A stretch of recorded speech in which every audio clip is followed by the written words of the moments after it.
Case آیا میرے پاس، ایک آدمی کی بیوی نے کہا یہ گھر میں اس نے توڑ پھوڑ بہت کر دی ہے، غصہ جب بھی آتا ہے چیزیں توڑتا ہے۔ میں نے کہا کیوں توڑتا ہے؟ کہہ رہا بیوی پہ کو کبھی نہیں مارا میں نے، چیزوں پہ نکالتا ہوں غصہ۔ کہہ رہا تو اپنا نقصان کرو نا، تو چیزیں خرید کے لے آتا ہوں دوبارہ میں۔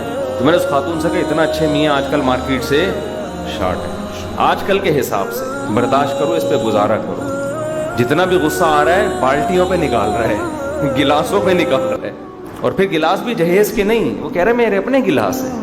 تو یہ وقتی فائدہ ہے، اس کا نقصان پتہ ہے کیا ہوگا؟ پھر دوبارہ غصہ آئے گا، پھر کچھ توڑو گے، پھر تیسری بار غصہ آئے گا، ایک دن آئے گا بیوی کا منہ توڑ دو گے آپ۔ لیکن جس نے غصے کے کڑوے گھونٹ کو پی لیا، آہستہ آہستہ غصہ برداشت کرنے کی طاقت بڑھے گی، اور پھر انسان کی عادت ہے جو قوت استعمال نہیں ہوتی وہ قوت کمزور پڑنا شروع ہو جاتی، سب مارکیٹ سے شارٹ ہو جائے گا، پھر یہ ریلیکس ہوگا، پھر یہ اس کا بی پی ہائی نہیں ہوگا۔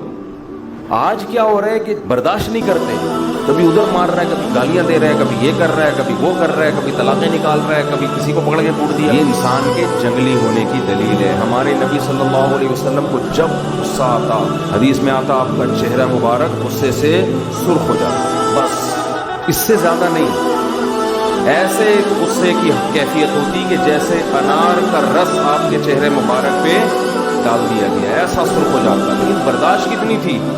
کسی نے ہمارے نبی کو تانا دیا کہ اس دفعہ مال غنیمت میں پراپر عدل نہیں ہوا ہے۔ ہمارے نبی نے ان لوگوں کو حصہ دیا زیادہ جو نئے نئے مسلمان ہوئے، ان کی تالیف قلب کے لیے، ان کا دل جوڑنے کے لیے۔ غصہ آنا ایک فطری تھا نا، اب کا چہرہ غصے سے سرخ ہو گیا، اور فرمایا اگر نبی عدل نہ کرے تو پھر کون عدل کرے گا؟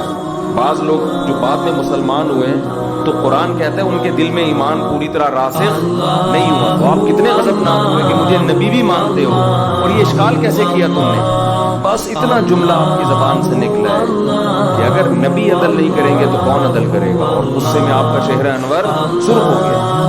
ہم ہوتے ہم کیا کرتے ہیں؟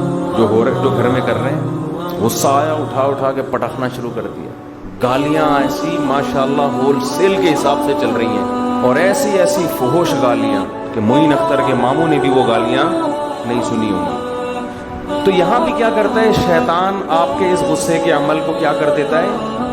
مزین ہوتا ہے، انسان سے غلطی ہوتی ہے تو غلطی پہ توبہ کرے نا، استغفار کرے۔ علماء نے غصے کا ایک علاج یہ بتایا کہ جن لوگوں کو غصہ زیادہ آتا ہے نا، وہ معذرت کرنا سیکھ لیں۔ جب غصہ آ گیا اور آپ نے بڑے سنا دی تو بعد میں کیا کر لو؟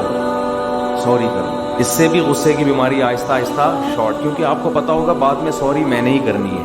ہمارے ایک دوست تھے کلاس فیلو پٹھان، گاؤں کے دیہات کے، ہمارے ساتھ پڑھتے تھے۔ انہوں نے ہمارے شیخ حضرت مفتی رشید احمد صاحب کو اصلاحی خط میں لکھ کے بتایا کہ مجھے اپنی بیوی پہ بلا وجہ غصہ آتا ہے، بعد میں احساس ہوتا ہے کہ یار یہ اتنا بنتا نہیں تھا، کب میں غصے میں پاگل ہو جاتا ہوں، پھر میں مارتا ہوں اس کو، ایسے کرتا ہوں، یوں کرتا ہوں۔ تو حضرت نے ان کو صرف اتنا جواب لکھا کہ جب بھی آپ کو غصہ آئے اور آپ بیوی پہ جاری کریں، آپ نے بعد میں بیوی سے معذرت کرنی ہے، یہ آپ پر لازم ہے۔ اگر آپ نے مجھ سے بیعت کیا ہوا ہے نا، تو انہوں نے کہا کہ آپ نے جب بھی بیوی پہ غصہ آئے تو آپ نے بعد میں کیا کرنا ہے؟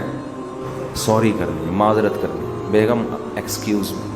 تو وہ مجھے، میرے کلاس فیلو تھے، مجھے کہہ رہے تھے کہ یار جب سے میں نے یہ سوچا ہے نا کہ معذرت کرنی ہے، اس وقت سے میں نے غصہ کرنا چھوڑ دیا۔ کہہ رہے ہیں مجھے، میں بیوی سے معافی مانگوں یہ ہمارا غیرت برداشت نہیں کرتا، مجھ سے نہیں ہوگا یہ کام۔ لیکن اس کا فائدہ کیا ہوا کہ وہ غصہ، اس نے کہا یار یہ معذرت کرنے سے بہتر ہے جاری نہ کرو اسے، تو فائدہ ہو گیا نا ان کو۔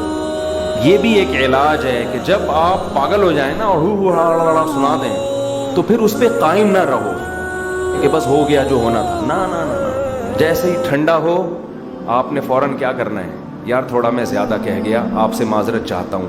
سامنے والا انسان کا بچہ ہوگا نا تو آپ کے اس عمل پہ آپ کی قدر کرے گا۔ اگر وہ گدھے کا بچہ ہے تو کہے گا ہاں پہلے سناتے ہو بعد میں معافیاں کرتے ہو، ایسے کام کیوں کرتے ہو کہ بعد میں معذرت کرنی پڑے؟ اس کا مطلب وہ آپ انسان ہو اور وہ کیا ہے؟ وہ گدھا ہے۔ وہ گدھا اس لیے ہے کہ غصہ جاری کرنا جتنا مشکل ہے نا، بعد میں سوری کرنا اس سے زیادہ مشکل کام ہے۔ تو اگر اس آدمی نے ایک برائی کی ہے اس سے زیادہ وزنی اس نے نیکی کی ہے. تو یہ تو انسان تو خطا کا پتلا ہے نا. قرآن سے بھی تو پتہ چلتا ہے کتنے موقع پہ حضرت موسیٰ علیہ السلام کو غصہ آیا. قرآن کہتا ہے فلما سکت عن موسیٰ الغضب، جب موسیٰ کا غصہ ٹھنڈا ہوا، تورات کی تختیاں واپس اٹھائیں اور اپنے بھائی کے لیے مغفرت کی دعا کی، جن کو تھوڑی دیر پہلے نا داڑھی سے پکڑ کے کھینچ رہے تھے. موسیٰ علیہ السلام کوہ طور پہ گئے ہیں نا، واپس آئے تو دیکھا کہ بنی اسرائیل بچھڑے کی عبادت کر رہے ہیں. اتنا غصہ آیا موسیٰ علیہ السلام کو، تورات کی تختیاں ایک طرف رکھی اور اپنے بھائی جن کو نگران بنا کے گئے تھے ان کی داڑھی اور سر کے بالوں سے پکڑ کے ایسے گھسیٹا ان کو، حالانکہ وہ بھی پیغمبر ہیں، ایسے گھسیٹا ان کو کہ تم کیا کر رہے تھے جب یہ لوگ بچھڑے کی عبادت کر رہے ہیں، تمہیں نگران بنا کے گیا تھا. اب دیکھیں اصولی طور پر تو حضرت موسیٰ کو پہلے پوچھنا چاہیے تھا نا اصولی طور پر کہ بھئی یہ سب کچھ کیوں ہوا، آپ نے اپنی ذمہ داری پوری کی تو ہارون علیہ السلام بتاتے کہ یہ میں نے سمجھایا، یہ قوم ماننے والی نہیں تھی، تو پھر حضرت موسیٰ غصہ ہی جاری نہیں کرتے. کیا خیال ہے؟ لیکن غیرت اور دینی حمیت، شرک اتنا بڑا جرم، یہ قوم فرعون تباہ ہو گیا ان کے سامنے، اتنے معجزے دیکھ لیے، تو اس لیے کہ بچڑے کی عبادت کرو. تو غصہ آنا یہاں فطری تھا، نیچرل تھا. فوراً اپنے بھائی ہارون کی داڑھی اور سر کے بال پکڑ کے گھسیٹنا شروع کیا. یجرہ الیک، قرآن کہہ رہا ہے پھر پکڑا نہیں ہے اپنی طرف، غصے میں گھسیٹ بھی رہے ہیں. ہارون علیہ السلام نے حضرت موسیٰ کا احترام کیا کہ بھائی ہے اور مجھ سے زیادہ فضیلت والے پیغمبر ہیں. حضرت ہارون نے غصہ جاری نہیں کیا. یہ احترام بھی ہے، یہ غصہ چھوٹوں پہ ہوتا ہے، بڑوں پہ نہیں ہوتا. انہوں نے کہا یا ابن ام لا تأخذ بلحیتی ولا براسی، اے میری ماں کے بیٹے، محبت کا جملہ کہا نا تاکہ تھوڑا ترس آئے، آپ میری داڑھی اور پیشانی کو نہ پکڑیں. مجھے ڈر تھا یہ مجھے قتل کر دیں گے، میں نے ان کو سمجھایا، مجھے ڈر تھا کہ یہ کیا کر دیں گے، جان سے مار دیں گے، وہ زیادہ بڑا مسئلہ کھڑا ہو جائے گا.